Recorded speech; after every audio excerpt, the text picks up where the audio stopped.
asin iba pa. Bareta alas 7. Digdi sa GB. Garantisadong Bareta. Marahay na aga mga tugang Miyerkules po ngunyan, petsa 10 sa bulan kan Septyembre 2025. Ini ang Bareta alas 7 asin uyaan pangenot na mga headlines ngunyan na aldaw. Sa lado lokal, PSO Legazpi siniguro ang pagbilog ng mga lakdang tanganing mapakarahay ang traffic management kan syudad.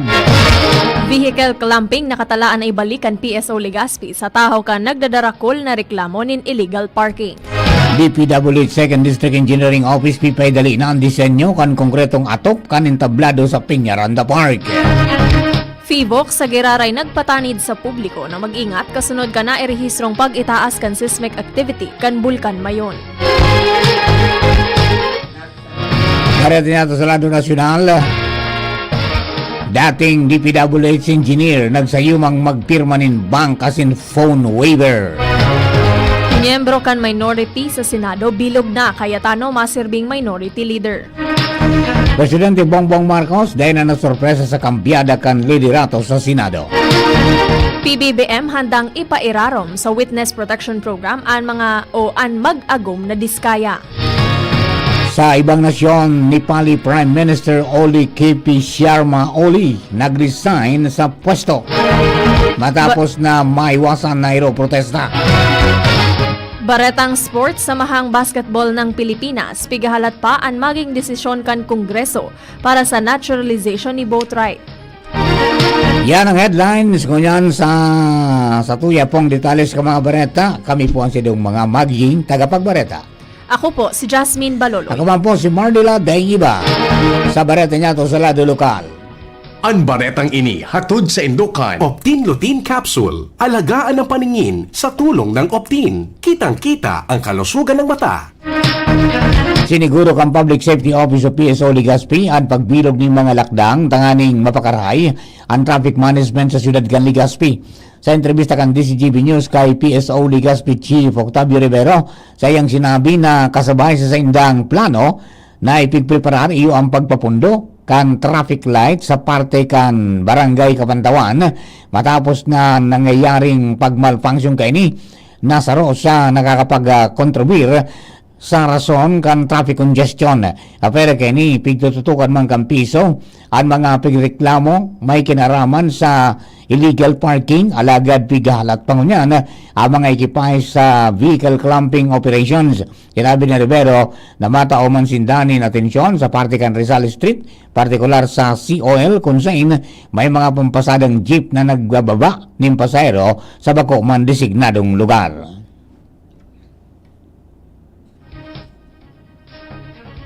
Ibunta ko ang medyos nga rin mabawasan ang traffic disorder gas. Ika-clampingan tapos yung mga naka-illegal parking dyan sa gilid kan tinampo. Aming pumaging marayang bulos kan traffic. Si PSO Chief Octavio Rivero. Ang baretang ini hatod sa Indukan. Plemex. Pag may ubo-ohi ka, Plemex agad. Basta lagundi, Plemex. Nakatala ang ibalik kan Public Safety Office o PSO Legazpi ang vehicle clamping operations sa Rizal Street sa tao ka nagdadakol na reklamo may kinaaraman sa illegal parking sa mga masunod na aldaw. Sigon kay PSO Chief Octavio Rivero, katuyuhan kaini na mag-clear ang mga tinampo asin magkaharali ang obstructions para mapakarahay ang traffic flow sa lugar. Sa ngunyan, pigahalat pa kan opisyal ang mga ekipahes. Mientras tanto, hinagad man kaini sa publiko ang kooperasyon asin pasensya sa pagsasabing padago sa nispersos kan PSO personnel na mamanihar ang trapiko sa syudad. Ang baretang ini hatod sa Indukan. Liver Aid Silimarine Capsule. Ang good drinks at good food, perfect combo. Isama pa ang Liver Aid. It's liver lover, boys! Mientras tanto, pigidali na kan Department of Public Works and Highways o DPWH Albay 2nd District Engineering Office ang disenyo kan concrete stage roof kan Piñaranda Park sa Legazpi City as sinakatalaan ay sumitir sa gobyerno probinsyal para sa pag-aprobar. Sa sesyon kan sangguniang palalawigan kan Albay, sinabi ni District Engineer Warren Azotaya na sa original design Commissioner Park dahil mang kasabay ang permanent roof para sa stage and retractable roofing iyo ang recommendation hali sa previous provincial administration na intended sa temporary use sa panahon kan special events. Sinabi na sa tayo na nagkaigwanan ng inspeksyon at DPWS sa Provincial Engineering Office bago pa man mangyari ang insidente. Mientras tanto, kasunod ka nangyaring insidente, ipikirekomendar na magkaigo ng permanenteng konkretong entablado asin atop sa nasabing parke na human ngunyan ang igibon sa bagong disenyo. Ang baretang ini hatod sa Indukan Mega One. Ang Mega One ay may 21 sangkap para matulungan ka sa iba't ibang karamdaman tulad ng diabetes, high blood, stroke, arthritis, kidney failure, cancer, viruses, at iba pa. Tumawag kay Doc Joey Bitito sa 0998-975-8121 or 0917-853-8933. Ipigreterar kan Philippine Institute of Volcanology and Seismology sa publiko na mag-igat matapos ana irehistrong pagtaas kan seismic activity kan bulkan mayon kan nakaaging aldaw. Matatandaan September 7 kan mairehistro kan FIVOX an 26 na volcanic earthquakes as in duwan na rockfall event. Mantang mantinidong nakabandera an alert level 1. Sigun sa FIVOX, indikasyon ini kan posibleng pagsabog kan bulkan dahil maski pa hararom an magma intrusion naiistorbo kay ni an hydrothermal system o region kan steam. Sa irarom kan bulkan na kapag an mga particle na ini natambak, posibleng magkaigwanin phreatic eruption. Katakod kay ni padago sa nabiso sa publiko na mantineron an pagiging alerto asin likayan ang paglaog sa 6 km permanent danger zone kan bulkan mayon para makalikay sa peligro. Sa iba pa niya itong baretang lokal, personal na inspeksyon ni Albay Governor Noel Rosal ang apat na quarry site sa probinsya na makukuha sa barangay Tumpa, Kamalig, Albay, barangay Mabinit, Legazpi, asin barangay Matnog sa Banuang, Candaraga. Kasabay kang gobernador sa inspeksyon ang Provincial Task Force Quarry. Kasunod kay ni na-discovery kang gobernador ang maiwasan na quarry operation sa pamitisang kambulkang mayon na napod kay ni bilang mapang-abusong aktibidad. Enot ang sinabi ko na opisyal na na-discovery na may mga panibagong gali asin tinampo sa partikan mayon protected area na sigon sa assessment kan Environment and Natural Resources Office sarong peligroso lalo na sa panahong kamatitinding paguran sa Albay. Hinanap ni Albay 3rd District Board Member Das Maronilla sa ginibong sesyon kan sangguniang panlalawigan ang duwang kontraktor kan Peñaranda Park. Ang investigasyon ipinadara sa Hightown Construction and Development as in FSCO Builders and Supply. Sigun kay Das, maabot kay ning formal na masimbagan ang mga kaputan manungod sa design as in kalidad kan retractable roof na nakalugad sa nagkapirang estudyante kan Agosto 30. Mientras tanto, tulong ospital sa Riyong Bicol ang akreditado na mag-opresir ng ZAY Benefit Package. Sigon sa PhilHealth Bicol Regional Vice President Alberto Manduriao, na iniyo ang Bicol Medical Center, Bicol Regional Hospital and Medical Center as in ACE Medical Center. Dagdag bagan opisyal ang ZAY Benefit Package kan PhilHealth nagtataonin pinansyal na proteksyon sa mga Pilipinong naampang sa medical as in economic catastrophic illnesses, arog ng cancer, heart conditions, kidney disease as in iba pa. Mantang day pa man yung problema kung wala pang membership sa PhilHealth dahil may mga personalized kan ospital na ma-assistir sa pasyente para makapag-avail ka na sabing programa. Na-rescue kan mga otoridad kan Police Regional Office 5 an apat na persona kaibahan an sarong minor de edad. Mantang arestado man ang duwang illegal recruiters sa ginibong mga anti-human trafficking operations ngunya na simana. Sigon kay PRO5 spokesperson Lieutenant Colonel Maluk Kalubakib, ang operasyon ginibo matapos na magpaabot nin report ang sarong miyembro kan pamilya sa pulisya na saro sa mga estudyante ang dai sa inda na kauli hali sa eskwelahan. Ang mga biktima na pag-araman na nasa laog nin sarong van na ibabiyahe sarong barko hali sa Masbate City as nakaschedule na mag-abot sa Piuduran alas 5 nin hapon. Tulos man na intercept kan mga otoridad ang mga biktima as in inarestar tulos ang mga suspect bago makahali sa pantalan. Sa inisyal na investigasyon sigun kay Kalubakib, ang van driver na saro sa mga suspect, pinagsasabing sinugo man sana siya na i-pick up ang mga biktima, mantang ang sarong suspect, ang pinagtutubudang nag-opresir sa mga estudyante nin false job offer, as in nagpromisa nin marhay na buhay. Sa ngunyan, ipinagpepreparar na kan mga otoridad ang magkakanigong kaso sa mga sospek para sa violasyon in anti-trafficking laws, asin katakod na offenses. Ginibok ang Police Regional Office o PRO5 ang venue walkthrough as in inspeksyon sa Basilica Minore, Barangay Balatas, Naga City, Kasuapon, katakod kang preparasyon para sa Piña Francia Festival security coverage. Sigong kay PRO5 Director Police Brigadier General Nestor Babagay Jr., maabot kanis persos na ma-assess ang kabilugan na seguridad kan venue, ma-identifikar ang posibleng risk areas, na masiguro ang maray na safety as in crowd control sa piglalauman na pagruso ni mga diboto sa okasyon. Dahilan kan halangkaw na bilang kan mga registrants para sa libreng pet castration and spaying activity kan Albay Veterinary Office, opisyal nang isinarado ang online registration para digdi. Nagpaabot manin pa sa salamat ang ahensya sa dakulang suporta asin interes kan mga albayano sa nasabing programa. Dagdag pa kan opisina, ipapaluwas din dan opisyal na listahan kan mga benepisyaryo sa Huwebes, Septyembre 11 ngunya na taon.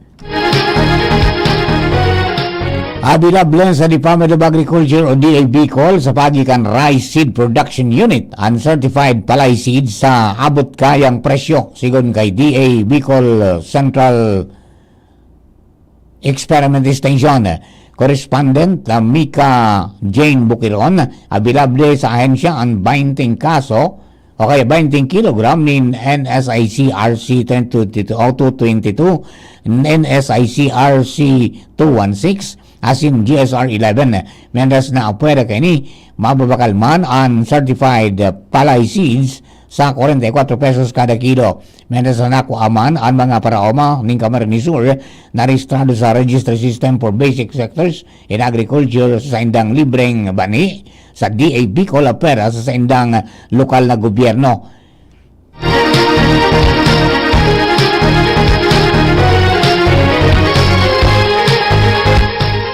Sobra 600,000 pesos kantidad ng Judgment Award sa 15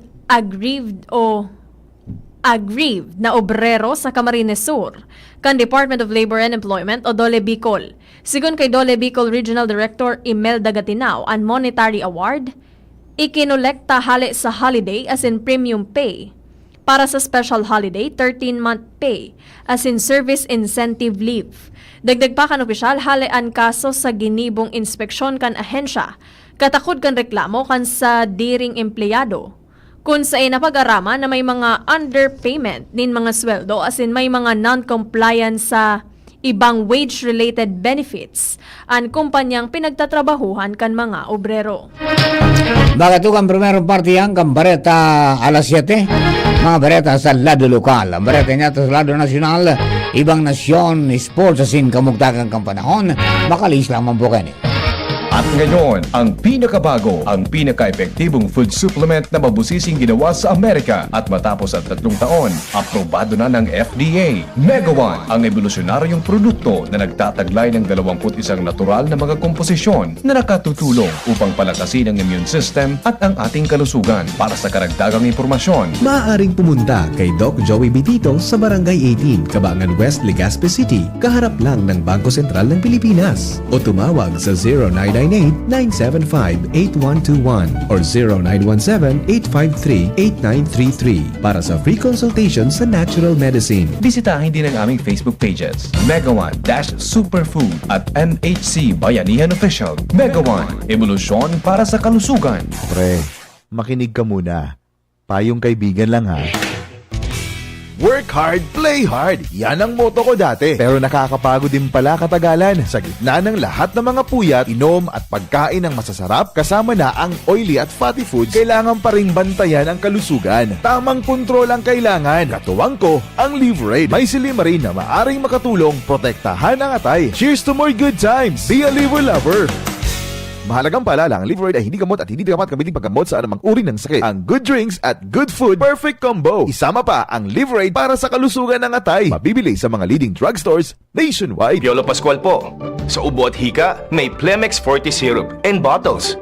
Pero para sa ginhawang kailangan agad, may Plemex Forte Capsule and Blister Pack. Madaling bitbitin, kayang ibulsa. Gawa sa natural na lagundi na tumutunaw at nagpapalabas ng plema. Convenient na, ginhawa pa. Plemex Forte Lagundi in capsule. Basta lagundi, Plemex. Easy! Vitex Segundo L is the generic name of Plemex Forte. If symptoms persist, consult your doctor. Ginhawang araw, Nay. Ano pong sa inyo? Hi, eto yung kailangan kong gamot. Kasya kaya sa budget ko? Imbis na branded, I recommend Actimed. Actimed? Opo, Actimed. Quality generics na singbisa na ng branded, may up to 85% savings pa. Laking tipid! Yan ang ginhawa sa bulsa. May ginhawa na sa bulsa, recommended pa ng pharmacist ko. Actimed Quality Generics. Mabibili sa Generica Drugstore. Tara na! Ginhawang Generika. If symptoms persist, consult your doctor. Isang pangalan singbisa ng maraming brand. Actimed Quality Generics. Dimples Romana po para sa Ginhawang Generika. If symptoms persist, consult your doctor. DCGB, Barreta, alas 7. Barreta, alas 7. Sa Barreta niya sa Lado Nasyonal, nagsayuma si dating Bulacan District Engineer Henry Alcantara na i-waive ang sa iyang bank secrecy rights as nagpirma nin waiver para sa iyang phone record. Sa ginibong pagdangog kan House Committee on Infrastructure, inapot sa Alcantara ni Akbayan Representative Shell Jokno kung handa siyang isumitir ang sa iyang Statement of Assets, Liabilities and Net Worth kung siya iyo ang district engineer, pati naman kung matugot siyang ipailing ang mga records kan sa iyang cellphone. Bilang kasimbagan, tinawan ni Don Alcantara na wala siyang ipigtatao o kaya pigtatago as nagsayo man siya na ipailingan sa iyang phone records dahil ini personal as may kinaraman sa mga isyong pangpamilya. Nabigla si Jokno sa pagsayo man Alcantara, lalo na ang dating subordinate kening si Assistant DPWH District Engineer Bryce Erickson Hernandez. Iyon nagtugot man na pirmahan ang mga waiver na ini. Parehong pigimpalto sina Alcantara at si Hernandez sa anomalya sa mga flood control projects sa Bulacan. Bilog na ang mga miyembro kan minority bloc sa Senado. Nagtiripon ang siyam na miyembro kan minoriya na pigkukonsiderar na saro sa mga pinakadakulang minority bloc sa istorya kan Senado para sa sarong pictorial. Ang mga senador, kumpwesto ninda dating Chis Escudero, dating Majority Leader Joel Villanueva, asinsin na Senator Alan Peter Cayetano, Bongo, Rodante Marcoleta, Amy Marcos, Robin Padilla, Jinggoy Estrada, asin Bato de la Rosa. Maserbiman si Senator Alan Peter Cayetano bilang Minority Floor Leader. Siniguro ni Cayetano na magiging makusog alagad may kabuluhan na oposisyon ang minoriya tanganing mamantinir ang paninimbagan asin transparency sa gobyerno. Bukas sa Presidente Ferdinand Marcos Jr. na ipairarom sa Witness Protection Program ang magagom na diskaya matapos kining pangaranan ang nagkapirang kongresista na pigsasabing imbwalto sa anomalya sa flood control projects. Sigon sa Presidente, kung sinda mapatunayan na kwalipikado, pwede sindang tulos na mapairarom sa programa. Pero maski dahi pa sinda formal na state witness, siniguro kang Presidente na ma-aksyon tulos sa mga autoridad kung may patakot sa indang buhay. Paliwanag kang Presidente nagigibuhon ini kan gobyerno bako sa na dahil parte sinda kan investigasyon, kundi dahil trabaho kan Estado na siguruhon ang kaligtasan kan kada Pilipino. Siguruhon man kang Presidente na maugid ni Marhay ang kabilugan na independent commission sa mga aligasyones kan magagong na diskaya. Dahil pa man ni maapod na revelasyon kundi aligasyon pa sana dahil kay puwan pa nin sufisyenteng ebidensya. Bukas si Presidente Ferdinand Marcos Jr. na ipairarom sa Witness Protection Program ang mag-agong na diskaya matapos nindang pangaranan ang nagkapirang lehislador na pigsasabing imbuelto sa anomalya sa flood control projects. Sigon sa Presidente, kung sinda mapatunayan na kwalipikado, pwede sindang tulos mapairarom sa programa. Pero maski bako pa sinda formal na state witness, siniguro kan Presidente na mahiro tulos ang mga otoridad kung may patakot sa indang buhay. Paliwanag kan Presidente nagigibuhon ini kan gobyerno bako sana dahil parte sinda kan investigasyon, kundi dahil trabaho kan Estado na siguruhon ang kaligtasan kan lambang Pilipino. Sisiguruhon man kan Presidente na ugido nin Marhay kan bibilugo na independent commission ang mga alegasyon kan mag-agum na diskaya. Nasa irarom na kan protective custody kang Kamara de Representantes si dating Department of Public Works and Highways o DPWH Bulacan 1st District Assistant Engineer JP Mendoza sinang sa iyang pamilya. Sinabi man ni House Infrastructure Committee, Co-Chairman Representative Terry Ridon, matapos ang pagdangog may kinaraman sa manomaliyang flood control projects. Sa hearing nagagad si Mendoza sa Komite ng Proteksyon sa Seguridad niya asin sa iyang pamilya dahil nakaresibyo siya ng patakot sa iyang buhay. Istorya ni Mendoza sa hearing na may nag-message sa iya sa Viber asin nag-upload ang pangaran Hitman. Bakalan kay ni isinabi na si Mendoza ipapailarom sa nasambit na asikaso asin pagataman kan kamera bantang sa iring kasudma katuwang si Mendoza ni Bulacan First District Engineering Office Assistant District Engineer Bryce Hernandez sa pagluwas ka mga retrato kung sain mailing na magkaibanan sina Senador Jingo Estrada asin dating District Engineer Henry Alcantara. Inako ni Presidente Bongbong Marcos Jr. na anda ipagsunod ni dating Philippine National Police o PNP Chief General Nicolas Torre III sa direktiba kan National Police Commission o NAPOLCOM ang naging dahilan kan sa iyang pagkakatanggal sa pwesto. Sinabi ni PBBM na nagkapirang beses siyang kinahuro ni Torre. May kinaaraman sa direktiba kan NAPOLCOM alaga dai nagsunod ang general.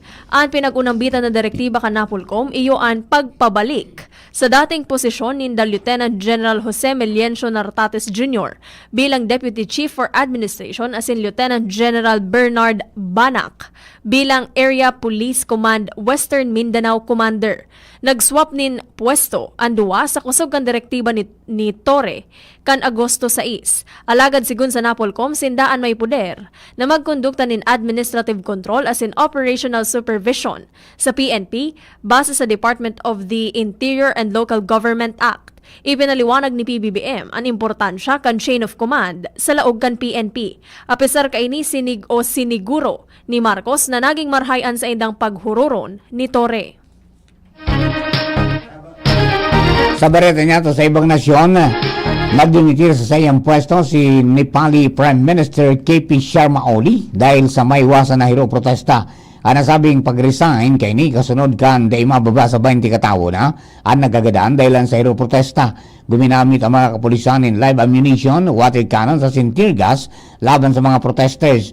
Pighapot man asin rinaot kan mga protesters ang nagkapirang parte kan nagdimitir na Prime Minister Oli. Ikinadagit ka mga protesters na ipinautob ng gobyerno kan pagbabawal kan paggamit ni social media siring man ang mga maiwasan na korupsyon. Nangapudan si Nepali President Ramendra Pudil sa mga protesters na magaygo ni matrangkilong pag-ururon. Baretang Sports, pigtataong kwenta na kan Samahang Basketball ng Pilipinas o SBP sa Kongreso ang naturalization ni Benny Boatwright. Punteriya kan SBP na maisabay si Boatwright sa lineup kan Gilas Pilipinas. Sinabi ni SBP Executive Director Erica D. na poon pa ka nagbukas ang 20th Congress. Nagsumitir na sindanin mga kaipuhan na dokumento. Poon ka ito pigahalat na sa nanindaan go signal gikan sa gobyerno. Nasa pag-schedule na sana ang pigahalat ninda sa Senado. Nagtutubod si D na may dakulang tabang sa Gilas Pilipinas si Boatwright kapag naaprobara na ang naturalization kaini. Para po sa kamugtagang kapanahon, uya po si Jim Bordales kan Pag-asa Des Regional Forecasting Center, Legazpi. Jim, please come in. po, marahay na aga, siring man sa mga paraan tabay kang DCGB. Para po sa satuyang weather forecast, apektado kang easterlies ining Southern Luzon, Visayas, asin Mindanao. So digdi po sa Kabikulan, apektado kita kang easterlies. Kaya lauman ta ang madampong na kalangitan asin itong mga kalat-kalat na pag-uran.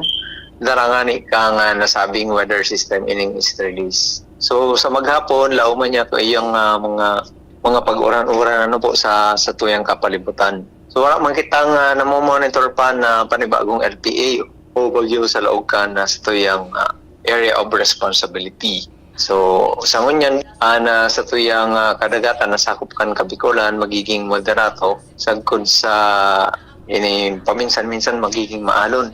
Huli nga ni kaning easterlies pero wala man kitang nakabanderang gale warning sa mga kadagatan na sakop kang Bicol region. Ang sa tuyang Doros maghali yan digdi sa Norte Sirangan magiging moderato man sana. Asin minsan magiging banayan sa nagkapirang lugares. kana Bicol region. Ang temperatura pinakababa na sa 24 degrees Celsius, as in pinakahalangkaw posible sanang umabot sundong 30 degrees Celsius. So sa ngunyan wala man kitang piglalauman na posibleng maging LPA o bagyo sa laog asin sa luwas kan sa tuwing area of responsibility sa masunod na duha sundong tulong aldaw. Ining kumbaga may convergence kaya kita digdi po na nangyayari sa east kang northern as in southern Luzon. Kaya iyo po ini ang nagdadara ki madampog na kalangitan. So kumbaga ining mga pag-oran niya to easterly as in so kumbaga igwang northeasterly wind flow na nagbabangga digdi sa easterly wind flow kaya nagkakaigwa kita ki mga pag-oran po digdi sa tuya sa Bicol region maging digdi sa eastern section kang northern as in central Luzon. So opera dyan sa mga weather system na naunang bilang ta. So wala mong kitang LPA o bagyo na nakaka-apektar sa man na parte kan sa tuyang nasyon. So yan lang po ang sa tuyang update para sa kabugtakan kan sa tuyang panahon. Hali po digdi sa Pag-asa DOST Legazpi. Jaime Bordales po. Salawat po. Marahay na aga. Thank you, Jim. Ngayon na pang kabilugan kan sa tuyang alas 7 Bareta. Tunipasing kinalap sa DCGB News Base sa paagi po ang tuyang mga nakaibanan. Kapag surat kang Bareta, Jenny Matthew Belgarana, si Nicole Ann Gloriani. Lado technical, katuwang tapos si Chief Ramiro Tanay, DCGB Social Media Department, siyempre, si Nico Martinez.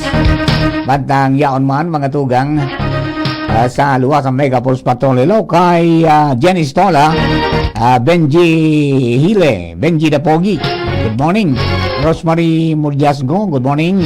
Omer Elis Talola, si Kuya Bob Gandano de Musa Tobacco, and Christian Abrera, good morning po. Kasi sa gabos po nakantabay sa gabos na social media platform kan DCGB. Salamaton po. Asin sa mga nakatune in sa Samintunan, Kilo 8 sa pitang ka mga radyo, asin sa WGB 106.9 sa Tobacco City. Kami po sa mga naging tagapagbareta. Ako po, si Jasmine Balot. Ako po si Mardila Dang Iba. Thank you for giving us company. God bless the Philippines. Sa pagka na po masunod ang apot with BP Henry Maceda.